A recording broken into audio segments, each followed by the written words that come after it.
Do you ever feel completely drained or like super anxious after spending time with certain people, but you can't quite explain why? Chances are you might be dealing with a toxic personality. And in this video, I'm going to help you spot the 5 biggest warning signs of toxic behavior so you can protect your energy and your mental health. You will be shocked at how normalized these signs actually are.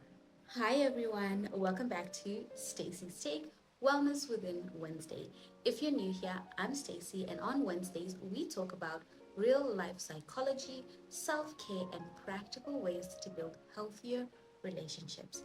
So if you're all about protecting your peace and living drama free, go ahead and hit that subscribe button. Let's get into it.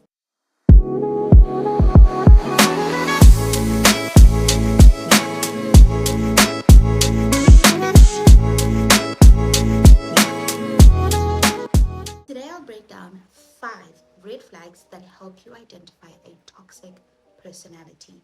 Plus, at the end, I'll share 3 simple boundaries you can start setting right away to stay calm and confident around these kinds of people. Trust me, you want to stick around for that.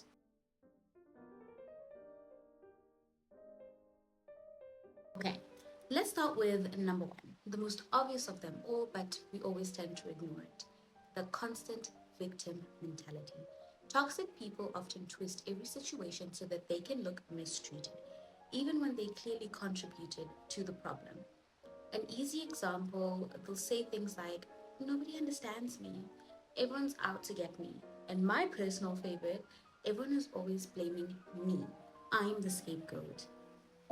Mind you, they do all of this while ignoring how, like their own behavior causes the drama in the first place. This type of behavior, it's very exhausting, mainly because it just makes you feel guilty or responsible for always having to save them. Okay. So please just remember, someone who never takes ownership of their part in the mess that they helped create is more interested in your sympathy than your actual support.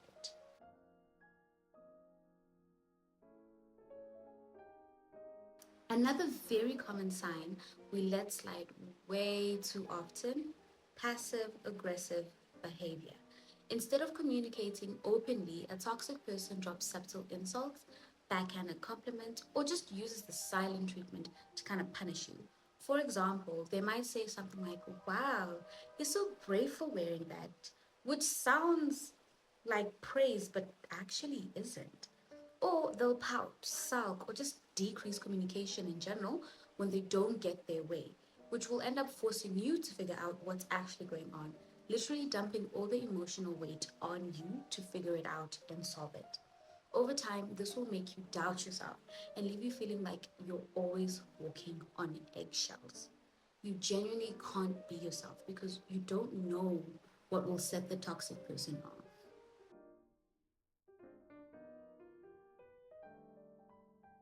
Number 3 is a big one and something a lot of people do not have: empathy. And toxic people lack empathy so much. These types of people struggle to genuinely care about your feelings. If you share something vulnerable, they might dismiss it, or they'll try and compete with it or turn it back to like themselves, right? Think about if you open up about a bad day at work and suddenly they start bragging about how busy they are instead, right? A real life example I can give you that I've gone through: an ex work friend, if I can even call her that, would constantly try to, I don't know, um, like one up me with like trauma, like especially trauma experiences. And especially when it came to like the mistreatment we both received from management, one comment she always said that just kind of like turned me off and always sticks with me. It's the whole thing of like, "Well, you earn more than me anyways, so like it's totally fine." Like, what do you mean it's totally fine because I earn more than you?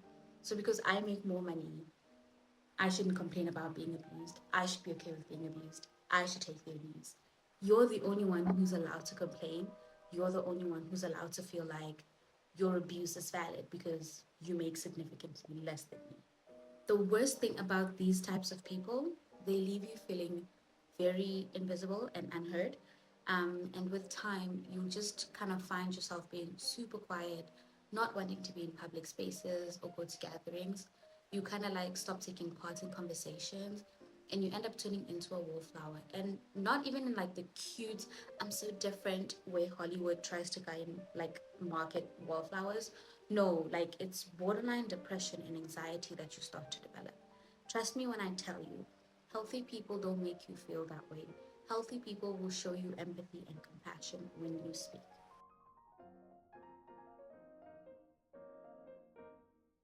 Number four, they constantly like to criticize or try to kind of like control you and who you should be.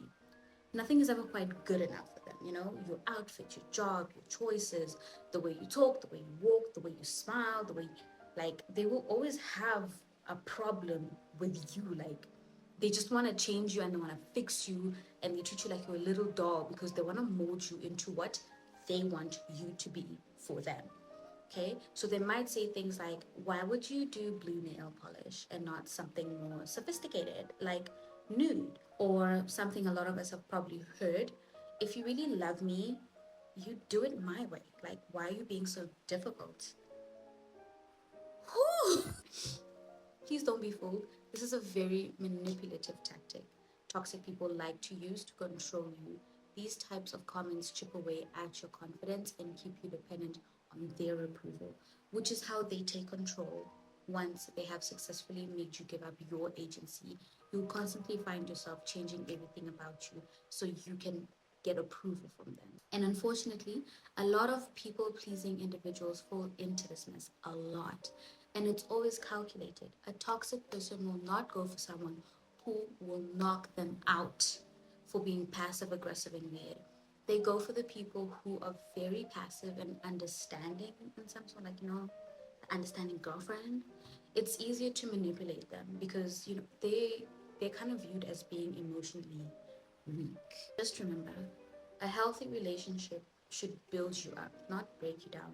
This applies to all relationships, friendships, families, and partners. And finally, number five, they're a magnet for drama. And the drama, it's always happening to them. They just miraculously forget that they're the ones who instigated the whole entire mess to begin with.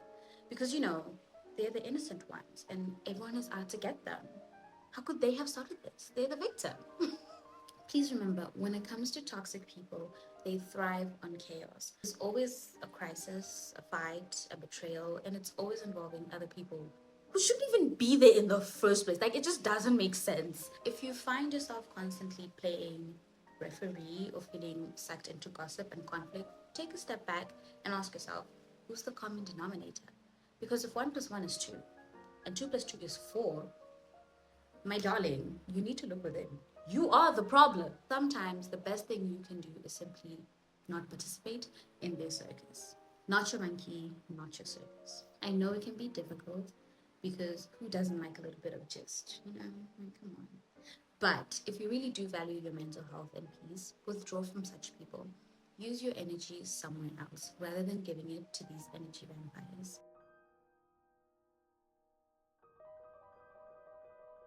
So now that you can kind of spot the signs, what can you actually do about it? I'm going to give you 3 simple but very powerful boundaries you can start practicing today. I'm not saying it's going to be easy. Just because you've tuned into today's segment doesn't mean you will win the war tonight. This is a process, so it will take you time to build courage, to set strong boundaries, and stick to them. Right now, it's about starting, and the sooner you start, the better for your peace. The first boundary, it's all about limiting your time and access. If possible, spend less time with toxic people. You don't owe everyone unlimited access to your energy. Choose your battles wisely and preserve your time for your own personal growth. Time is a very precious thing in this world. And once you lose it, that's it. You are never gonna get that time back. So be smart and put you first above everyone else. Second boundary, don't overshare. Keep your personal details private. The less ammo they have, the less they can twist your words or use your secrets against you. And because we live in such a digital world that pushes that agenda of oversharing, doesn't mean you have to as well. Try to keep as much of your life private. Trust me, it's better for people to wonder and create fake scenarios that you can basically crush with the truth rather than build on little nuggets of your life and have you doubting and questioning whether it's true or not. And trust me, toxic people have a way to manipulate situations that will make you think that they're right and you're wrong. And finally, boundary 3, it's all about learning to say no. And yes, this is very, very difficult, especially for us women. But learn to say no calmly and firmly. Then stick by your words. Don't go back and start feeling sorry for these time wasters. It's about you. We're talking about putting yourself first and putting your needs first. So don't say no and then backtrack. Don't do it. And remember, you don't need to explain or defend every boundary. Sometimes no, it's a complete sentence. The word no is a very strong and powerful boundary to set. So learn to use it and protect your peace. What I want you to inherit out of this whole entire video, if you weren't paying attention, is to watch out for the victim mindset, passive aggressiveness, lack of empathy, constant criticism, and the non-stop drama. If you spot these signs, remember you can't change someone else's personality, but you can absolutely protect your peace and your energy by setting strong boundaries and sticking to them without faltering. Walk away. Matter of fact, run away. And like Lot, never look back. Unless you want to turn into salt like his wife, then it's fine. Look back. So, if you have or think you are dealing with a toxic personality, share your experience in the comments. If it's too personal, my DMs are always open. If you got value from this video, please give it a big thumbs up and don't forget to subscribe for more real talk on mental wellness and healthy relationships. Thanks so much for spending this time with me today. If you want to go deeper, make sure to click the notification bell and tune in to next week's video where I share practical ways to set boundaries without feeling guilty. Keep your head up, take care of yourself. You definitely deserve it. I'll see you all next time. Bye.